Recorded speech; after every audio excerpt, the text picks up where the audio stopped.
I had never been the center of attention in that office. I was just the temp, the girl who filed stacks of paperwork, made the coffee runs, and organized everyone else's chaos. My name barely registered on the company directory, and certainly not on the lips of those who considered themselves indispensable. They laughed when I asked questions, rolled their eyes when I suggested improvements, and whispered behind my back about how temporary I was. Yet, every evening, after everyone had gone home, I stayed. I stayed because I had to know the truth. I stayed because I had to understand the details no one else noticed. I stayed because the office wasn't just a building of cubicles and fluorescent lights. It was a puzzle that had quietly placed me exactly where I needed to be.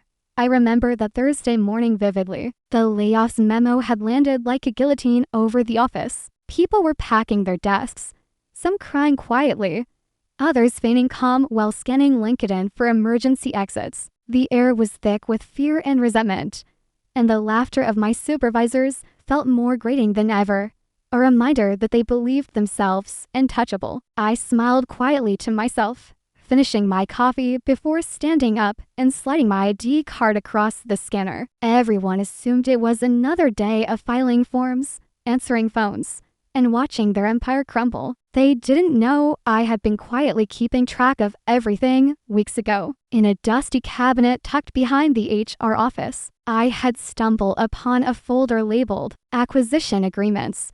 Confidential. My heart had skipped a beat when I saw my own name as a silent co-owner listed in the small print of a forgotten acquisition from years earlier. The document had never been acknowledged, never filed in the main corporate registry, and certainly never mentioned in meetings. I had kept it safe, tucked away in my desk drawer, while the world continued to underestimate me. And now, as the layoffs were announced and chaos reigned, I realized the timing was perfect. I walked past the stunned faces of those who had always dismissed me, filing their complaints and handling their frantic questions with a calm I had perfected over years of invisibility. They did not know that the fate of their jobs rested in my hands literally. HR was running through payroll records when I casually mentioned the folder. By the way, I said, my voice neutral. Did anyone check the company ownership file for accuracy? There is a recent acquisition document that might need review. The room froze. The HR manager, Mr. Daniels, frowned. Which document? His tone sharpened. We reviewed all acquisitions from last year. Everything is accounted for. I opened my drawer, producing the folder with deliberate care. This one, I said simply, placing it on the desk. The papers were official, stamped, notarized, signed by the board. My name was printed clearly, quietly powerful. As a silent co-owner, the silence was deafening. Every coworker in the room turned toward me. Whispers erupted. She's the... What? That's impossible. She's a temp. How could she? Mr. Daniels flipped through the folder, eyes widening with each page. His color shifted from professional calm to startled recognition. This is legitimate, he said finally. This changes everything. I nodded, leaning against a filing cabinet, the picture-perfect portrait of calm. I believe it does. Marlowe, one of the senior managers who had mocked me relentlessly for being temporary and replaceable, stepped forward, attempting to regain control. But you can't. This must be a mistake. You've been filing forms, running errands. You're not in the executive meetings. You haven't. I held up my hand, letting her stumble over her words. I haven't needed to be in meetings, I said softly, each word deliberate. The paperwork was enough. Paying attention, noting details, keeping records. It's what I was meant to do. And now, it's finally relevant. The HR office erupted into activity. Phones rang, emails pinged, managers rushed to verify documents. People who had once treated me like a ghost looked at me with a mixture of fear, and disbelief. My temporary status no longer mattered. I was no longer invisible. I had been in control the whole time, quietly, invisibly, with no one suspecting a thing. By noon, the layoffs were paused. Mr. Daniels arranged an emergency meeting with the board, scanning the folder again and muttering about legal ramifications. My former supervisors and peers, once cocky and dismissive, were suddenly deferential, their faces pale, their tones cautious. They had always assumed that the office hierarchy was untouchable, that their authority was permanent. They had assumed wrong. I stood at the back of the conference room, observing every reaction. Marlowe's hands trembled slightly, her confident posture faltering. She had spent years projecting authority, dismissing me, reminding everyone that I was just a temp, and now, with my name in black and white on official corporate documents, her authority had evaporated. The twins, who had whispered mockery behind my back and compared me to the intern who can never stay relevant, looked equally stunned. I did not gloat. I did not shout. I simply observed, letting the consequences of neglect, oversight, and assumption settle over the room like a quiet storm. Every accusation, every whispered insult, every mocking glance over the years had been irrelevant. Their assumptions, their arrogance, and their blindness have finally met the truth, and it was far more powerful than any confrontation I could stage. When the board finally addressed the staff, they did so with deliberate care. It has come to our attention that there has been an oversight regarding company ownership. Miss Taylor, they said my name clearly, a sound I had rarely heard spoken aloud in that office, is listed as a silent co-owner in the acquisition documents for the East Wing subsidiary. This document is valid, legal, and binding. Any further actions regarding layoffs or restructuring must account for her status. A murmur ran through the room. My co-workers' faces went pale. Marlowe's lips parted, trying to form words, but none came. Corinne and Jesser, the twins who had mocked my meticulous note-taking and quiet dedication, exchanged looks of disbelief. They had never considered that the girl they had dismissed, the temp they had ignored, could hold the ultimate power over their careers. I smiled quietly, the satisfaction of quiet triumph warming me from the inside out. Not revenge in the traditional sense, not humiliation, not yelling, not vindictiveness, but the kind of victory that comes from presence, patience, and awareness. I had survived being ignored. I had survived being underestimated. And now, those who had claimed authority were forced to recognize a truth they had ignored for years. I belonged here, not because they allowed it, not because the world suddenly noticed me, but because I had been in control all along. And as HR began reorganizing the layoffs, confirming the legalities, and notifying affected staff, I realized that the true victory was subtle, powerful, and complete. I had never needed their approval, their recognition, or their sympathy. I had only needed to pay attention, to notice what no one else did, to persist quietly until the timing was right. And now, it was Dot the temp, the overlooked, the underestimated, finally recognized as the silent architect of power. From the moment I stepped into the office as a temp, I understood my position. No one noticed the small details, the overlooked corners, the tiny inconsistencies in filings and procedures. Everyone assumed I was temporary, disposable, irrelevant, ideal for running errands, organizing files, and answering phones with polite efficiency. I could have been angry. I could have protested, demanded recognition, or tried to assert authority in a place that wasn't mine. But I learned quickly that quiet observation was more powerful than confrontation. I had no title, no clout, no voice in meetings, but I had time, attention, and memory. And with those, I built my invisible empire. Every day, I watched the managers and executives, noting patterns in decision-making, the gaps in oversight, the assumptions they made about what mattered. Marlowe, the so-called star of the office,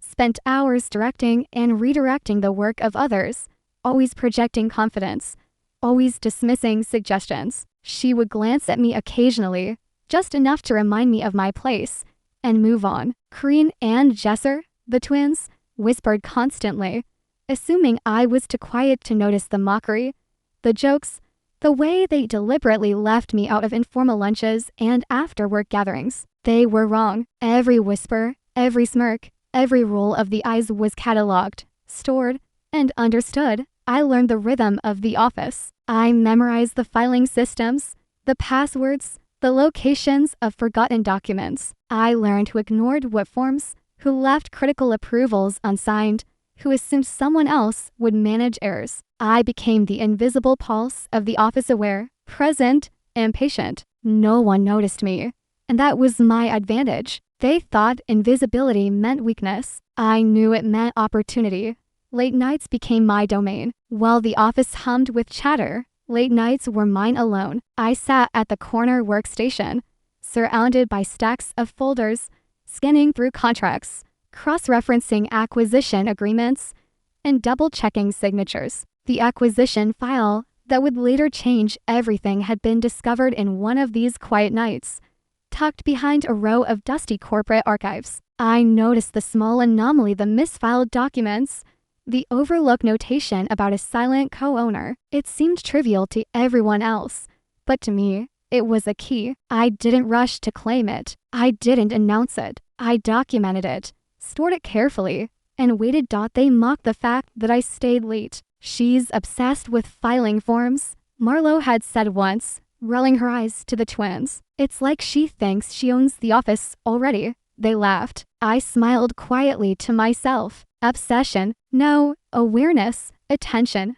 patience. Everything I did was deliberate. Everything I filed, scanned, double-checked, and archived was a piece of the puzzle that no one else saw. They assumed that my labor was menial, my mind idle, my presence irrelevant. They couldn't have been more wrong. The irony was delicious. Well, they spent their days competing for recognition, plotting strategies to impress their bosses, and undermining each other for small gains. I was quietly mastering the entire framework of the company's operations. I knew which contracts were missing approvals, which employees were underutilized, which processes created loopholes. I watched HR falter when payroll errors occurred, observed finance stumble over reconciliations, and mentally noted the gaps that no one else thought existed. It was almost artistic the way chaos revealed itself in the unremarkable daily flow, and how no one recognized the pattern except me. And then there were the people who were supposed to mentor me, to train me, to guide me. They were careless. Mr. Daniels, the HR manager, never considered that I might notice inconsistencies. He assumed I was temporary and therefore inconsequential. He left files unverified, policies unchecked, while I quietly annotated margins, made notes, and created backups. I didn't challenge him. I didn't confront him. I simply prepared for the day when knowledge itself would become authority. The acquisition document had been part of this silent strategy, hidden in the corporate archives and noticed for years.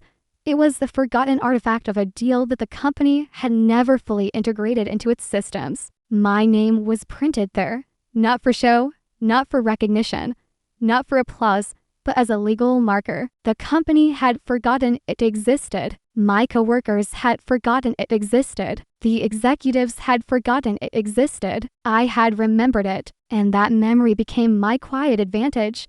There were moments when the isolation stung, when I caught glimpses of the laughter I was excluded from, the social networks I was barred from, the informal power they wielded as if my presence didn't matter. Those moments used to hurt. They used to sting. But I transformed each one into fuel. Each snare, each whispered insult, each dismissal became data. I memorized names, dates, conversations, and actions. Every slight, every misjudgment, every oversight was filed away in the quiet corners of my mind. And one day, those files would be more powerful than any office memo or managerial directive. By the time the layoffs memo arrived, I was ready. I didn't panic. I didn't show fear. I had prepared for this. While everyone else reacted with shock, scrambling to protect themselves, I moved calmly, knowing the truth, holding the key to a revelation they couldn't anticipate. My patience,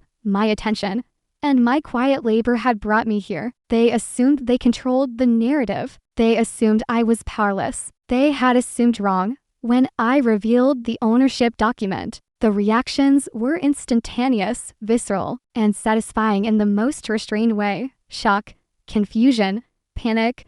Their assumptions crumbled instantly, and they had no idea how to recover. All their authority, all their condescension, All their laughter was rendered meaningless in a single moment of quiet revelation. And yet, I didn't yell. I didn't gloat. I didn't even celebrate. The moment itself, the slow unfolding of truth, was reward enough.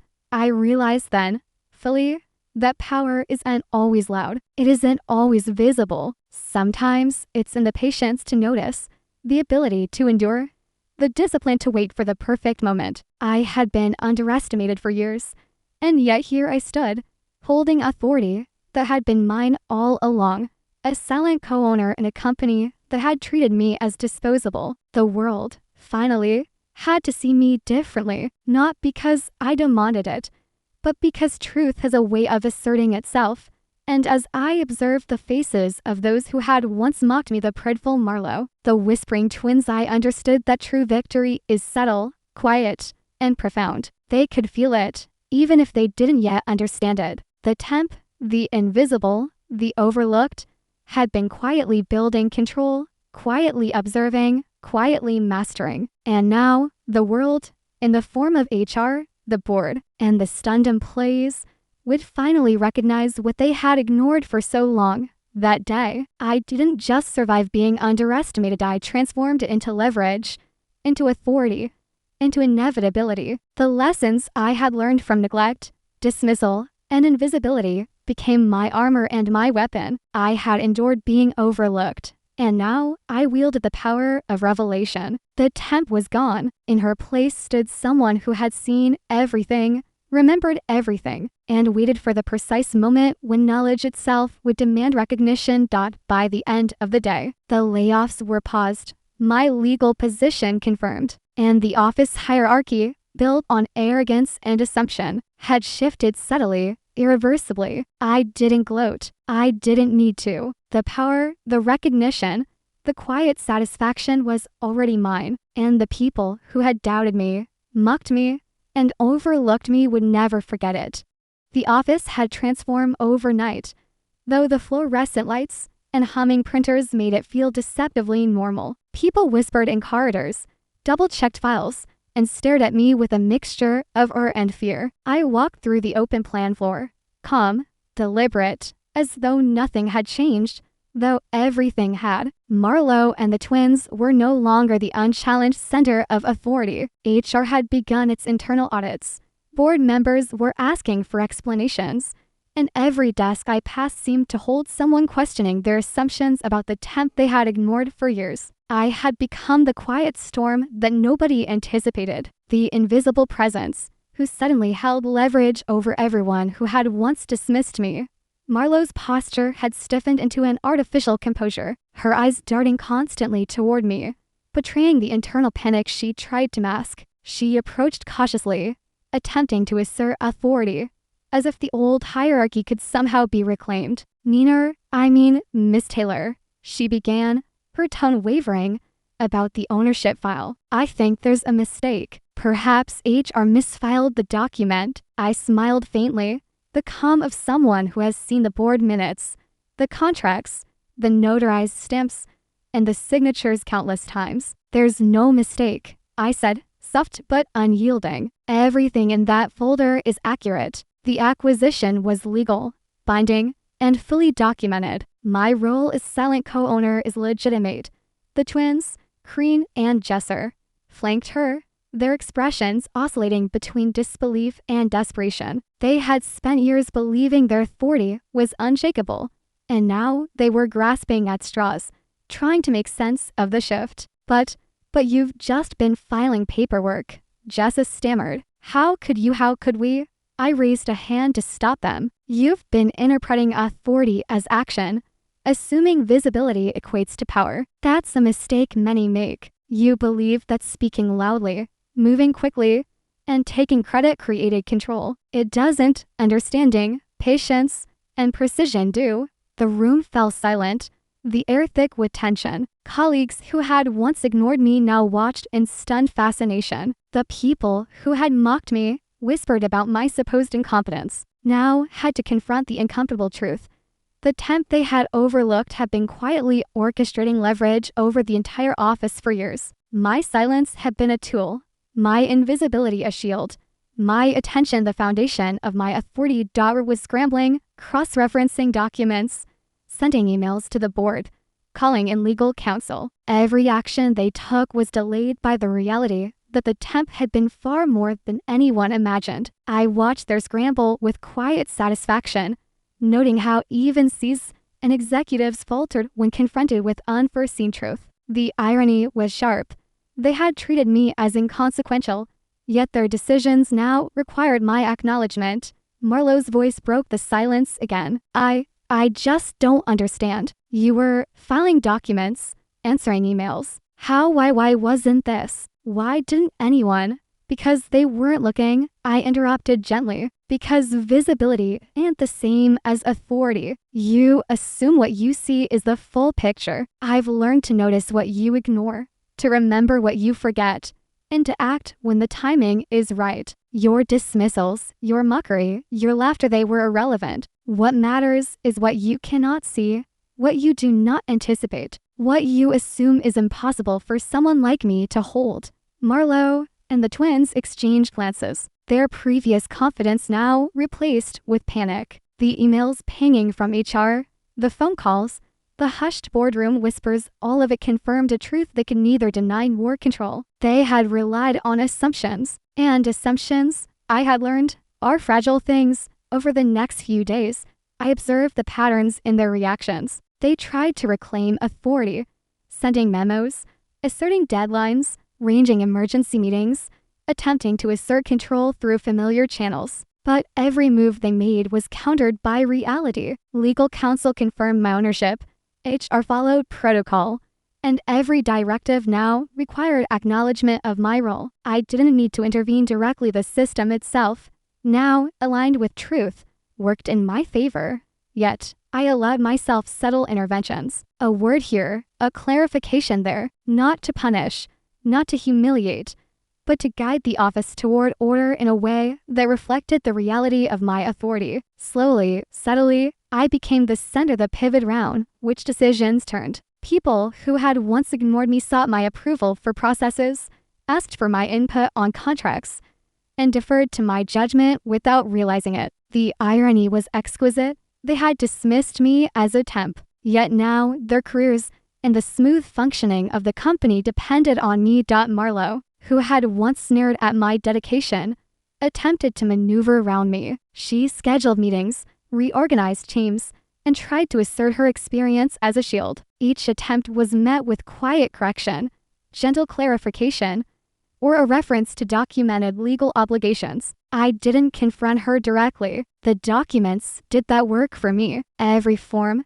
every contract, every notation I had kept precise, accurate, and easily referenced acted as a mirror reflecting her own assumptions back at her. The twins, once insistent that they were indispensable, began whispering to each other, casting nervous glances toward me. They sought allies who were wary of the sudden shift in authority. Even the senior managers, who had previously sidelined me, now found themselves seeking my counsel before making decisions. The temp had quietly become indispensable, and the office had no choice but to acknowledge it. It wasn't revenge in the traditional sense, not screaming, not gloating, not public humiliation. It was subtler, more profound, the quiet, undeniable power of truth, preparation, and patience. Every oversight they had committed, every slight they had delivered, had been cataloged, remembered, and used not maliciously, but with strategic precision. I had waited for the perfect moment to reveal the reality,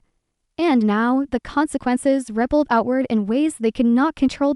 By the end of the week, the office's hierarchy had shifted entirely. Marlowe and the twins were no longer the authoritative voices they had believed themselves to be. HR and the board acknowledged my co-ownership, and every critical decision required my insight. I moved through the office with serene confidence. No need for confrontation or dramatic displays. The quiet authority I had built over years of being underestimated had crystallized into power so absolute, so subtle, that it left observers stunned. Sitting at my desk, observing the office that had once ignored me, I realized the magnitude of what patience and preparation could achieve. My invisibility had been my greatest advantage. My meticulous attention had been my shield, and my ignorance the willingness to work quietly, unnoticed, dismissed had been my instrument of influence. Those who had laughed, mocked, and overlooked me now operated in a world reshaped by my silent guidance, my knowledge, my quiet control. I had learned that real power doesn't need applause. It doesn't need recognition. It simply exists in the careful alignment of truth, preparation, and timing. And in that realization, I felt a profound satisfaction, not in seeing my detractors falter, but in knowing that I had quietly, decisively, and irrevocably claimed the authority they had assumed was impossible for someone like me to hold. The office never looked the same again. The fluorescent hum felt sharper. The air carried a tension I could almost taste. People walked more carefully, whispered behind closed doors, glanced toward me with new wariness. I moved among them calmly, my presence measured, my demeanor unchanged. Though the world had shifted beneath their feet, I was no longer invisible. I was no longer the temp they dismissed. I was the pivot upon which every decision, every conversation, every subtle maneuver now turned. And yet, I felt no triumphal satisfaction in the chaos. I felt precision, patience, and quiet inevitability, the satisfaction of a plan perfectly executed, a truth revealed without fanfare, a reckoning delivered subtly, but irrevocably. Marlowe had stopped smiling at her own cleverness. Her confident posture now carried an edge of tension, every word weighed, every movement cautious. The twins hovered nearby, nervous energy radiating off them in waves, trying to reclaim relevance by staying close, observing, or attaching themselves to allies they assumed were still influential. None of it worked. Every strategy they attempted, every maneuver, every whispered alliance was measured against reality. The ownership documents,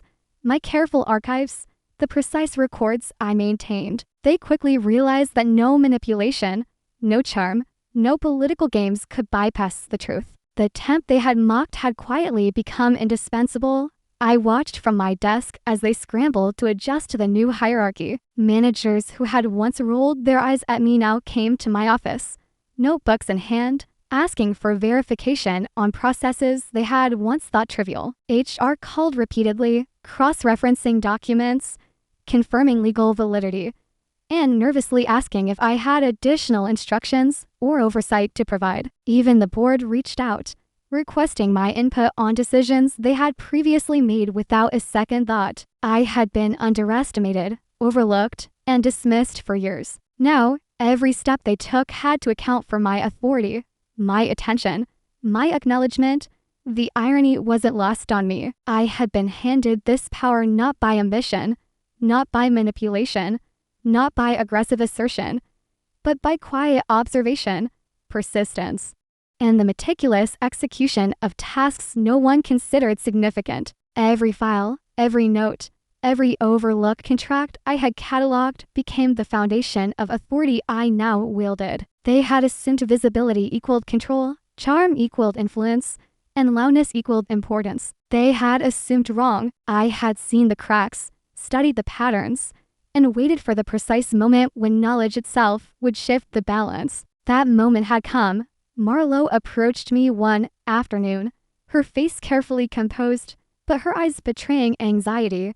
Neener, Miss Taylor, I want to understand. How have you managed this without us noticing? I didn't need to answer in detail. A quiet smile, a subtle nod toward the documents she had once ignored, and a calm, unwavering tone conveyed everything. I paid attention, I said. I remembered. I organized. I prepared. The details you overlooked are the details that matter.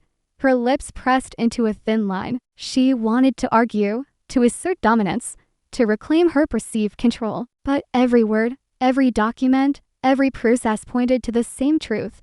She had underestimated me for years, and underestimation has consequences. The room itself, the company itself, confirmed it. Authority wasn't what she claimed, it was what was recognized. And recognition now flowed naturally toward me. The twins, desperate to regain footing, tried subtly undermining me. They whispered to managers, questioned my decisions, attempted to manufacture doubt. Each attempt was gently, inevitably corrected. I didn't need to confront them directly. Reality itself intervened. Contracts, ownership records, HR protocols all aligned with my position. Every attempt to manipulate, every attempt to marginalize, was nullified by the precision of my preparation. It wasn't about revenge. I wasn't gloating. I wasn't humiliating. I wasn't seeking petty satisfaction. The power was inherent, quiet, and undeniable. The office shifted around me like water flowing to the path of least resistance. People deferred to me naturally, instinctively, because truth always asserts itself, and the people who had doubted me, mocked me, ignored me, they were compelled to adjust, whether they liked it or not. In those weeks, I noticed subtle shifts. Managers who had previously wielded authority arrogantly now hesitated, checking with me before acting. Teams reorganized with my guidance, not because they were ordered, but because reality now recognized my position. Marlowe, who had been the loudest and most confident voice, became measured, cautious, and often silent. The twins' whispers grew quieter. Their laughter disappeared, replaced by attentive observation. They had no choice. They had lived under assumptions, and assumptions had collapsed. The satisfaction was private, internal. I walked through the office calmly, observing, listening, guiding where necessary, but never needing to assert dominance overtly. Authority had shifted quietly, irrevocably. Those who had once mocked my temporary status now deferred to me, aware of their own underestimation. I had never sought this authority for glory. I had sought awareness, precision, and control over what mattered. Recognition, when it arrived, was merely a consequence. One evening, the office emptied, and I stayed behind, reviewing documents, cross-referencing approvals, and noting discrepancies. The silence was profound, the air still, the lights casting long shadows across neatly organized files. I thought about the months of preparation, the years of quiet observation, the patience required to endure neglect, mockery, and dismissal. It had not been easy, but every moment had contributed to the inevitable truth.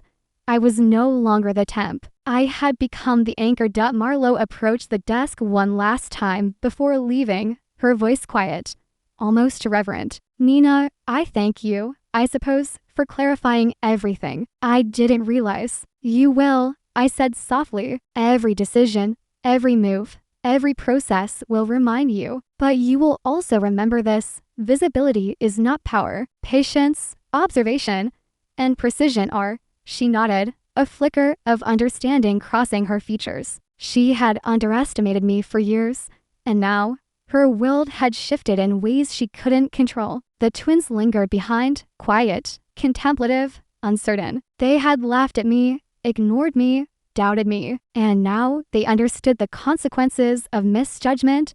The office was calm now, but it was calm under new order and invisible authority that no one could dismiss. I had moved quietly, deliberately, invisibly, and the system itself had acknowledged me. The temp who had filed forms, run errands, and been overlooked for years had become indispensable, respected, and ultimately irreplaceable. I finally allowed myself a deep breath, feeling the weight of years lift, not the weight of revenge, not the burden of proving them wrong, but the quiet fulfillment of mastery, patience, and inevitability. The world had not simply recognized me, it had adjusted to me, and that, I realized fully, was far more satisfying than any confrontation, any spectacle, any public acknowledgement. By the end of the month, HR confirmed all documentation. The board issued official recognition of my co-ownership, and the office hierarchy settled around reality. The temp was no more. I was Miss Taylor, co-owner, authority, and quiet orchestrator of the corporate flow. The people who had dismissed me had witnessed the subtle, undeniable truth.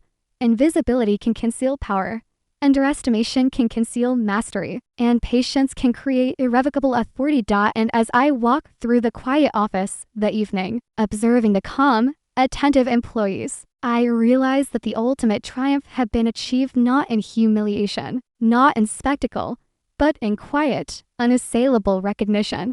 The office had returned to a steady rhythm, but it was a rhythm defined by a new understanding. My presence was no longer optional. Every desk, every workflow, every process acknowledged it silently. People who had once dismissed me now deferred instinctively, their confidence tempered, their assumptions humbled. I walked through the corridors deliberately, noting the subtle changes in posture, the careful attention in every conversation, the way their eyes occasionally flicked toward me before speaking. The power I had accumulated over years of invisibility had matured into quiet authority, and no one could ignore it.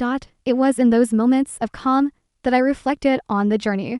How many times had I been mocked? How many times had they whispered about me, comparing me to the interns, the temps, the disposables they deemed beneath them? Every smirk, every sneer, every dismissive glance had become fuel not for vengeance, but for preparation. I had absorbed it, cataloged it, and transformed it into awareness. Where they saw weakness, I saw opportunity. Where they assumed irrelevance, I cultivated knowledge. Where they believed I was powerless, I quietly held control. I remembered the first day vividly, stepping into the office with my temporary badge, my small stack of files clutched in my hands. No one had cared who I was. They had assumed my labor was menial, my thoughts inconsequential, my presence negligible. Marlowe had strutted by, exuding authority, confident in her dominance. Corrine and Jesser had giggled in their shared corner, whispering about how the temp would be gone in a week. They didn't see me. They didn't see the hours I would spend quietly observing, noting, cataloging. They didn't see the foundation I was laying. And now they did. Yet, even in triumph, I didn't gloat. My satisfaction wasn't in witnessing their humiliation or discomfort. It was in the quiet inevitability of truth. They had treated me as disposable, but I had endured. They had assumed my labor was invisible, but I had orchestrated influence from the shadows. They had believed authority was granted, but I had understood that it was earned silently, methodically, and with precision. I walked past Marlowe one afternoon, our eyes meeting briefly. There was no bitterness in my gaze, no vindictive triumph. Instead, there was clarity. We operate differently now, I said softly, almost conversationally. She nodded, swallowing hard, a subtle acknowledgement passing between us. She had underestimated me. She had mocked me, but she also understood, finally, that the office had changed irrevocably, and I had been the unseen architect of that change. The twins approached hesitantly, their whispers softer than before. Nina, Miss Taylor, Corrine began. We didn't realize. We wanted to. I shook my head gently. You understand now, I said. Everything else is irrelevant. The lesson is quiet. Authority ain't about visibility. It's about attention, persistence, and knowing when to act. You've learned it the hard way, but now you can move forward. Their expression shifted from anxiety to contemplation, a recognition settling over them that perhaps they had been given a rare insight into how influence truly works. It was not punishment. It was education by example.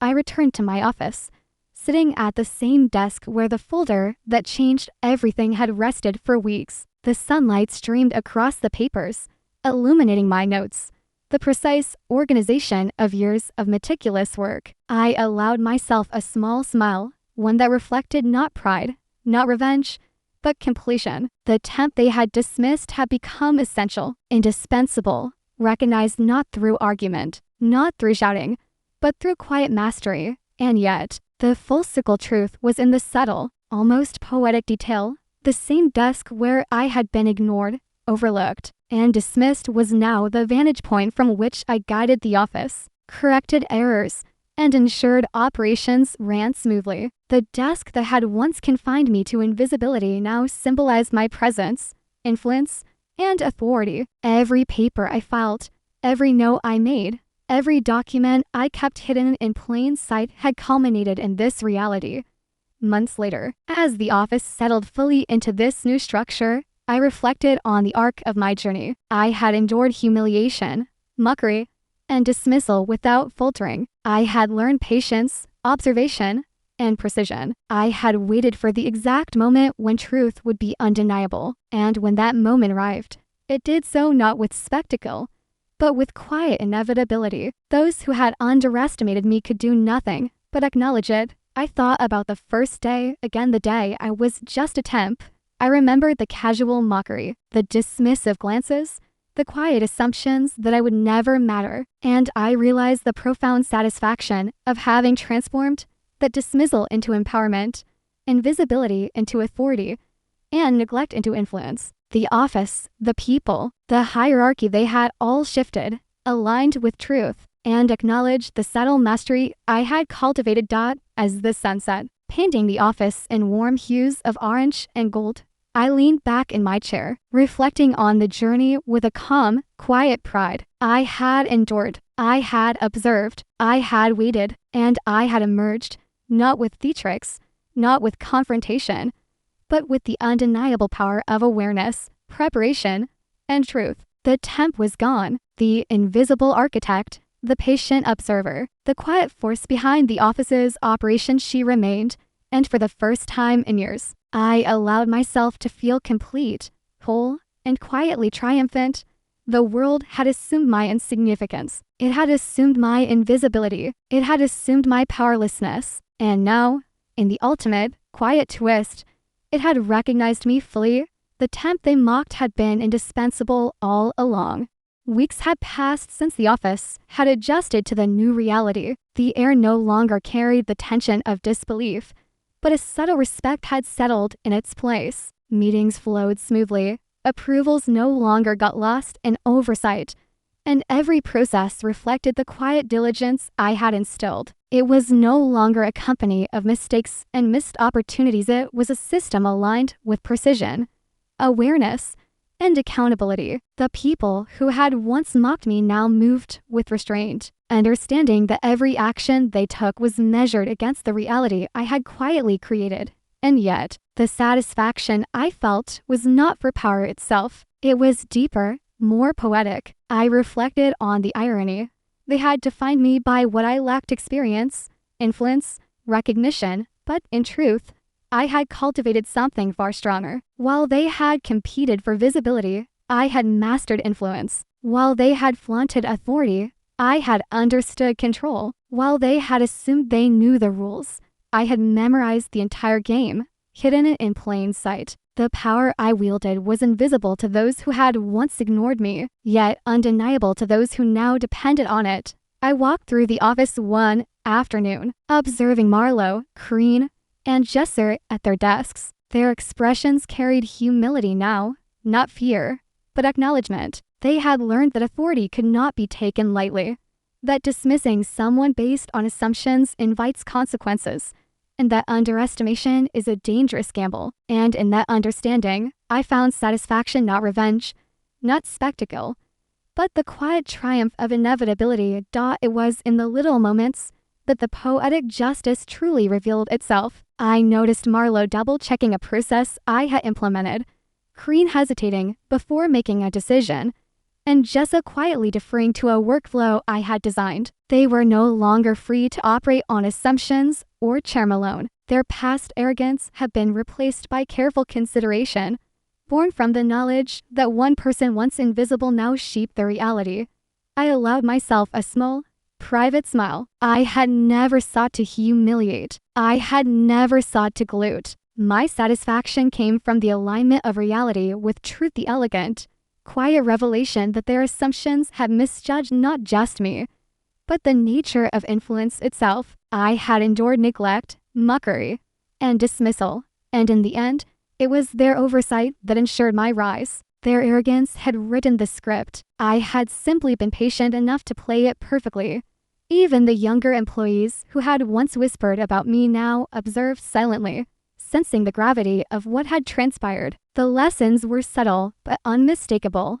Diligence matters, attention matters, and underestimating someone based on appearances is folly. I had become more than co-owner. I had become a quiet teacher, a model of inevitability, a proof of patience and preparedness, and no one in that office could ever forget it. One evening, long after the office emptied, I lingered at my desk, Reflecting on the years that had brought me here, I thought about the first day, the dismissals, the laughter, the whispered assumptions. I thought about the countless nights spent cataloging details, observing patterns, and quietly preparing. I thought about the long wait, the patience, the discipline required to endure invisibility without losing purpose. And I realized, fully, that the victory had never been about confrontation, it had been about mastery, awareness, and timing.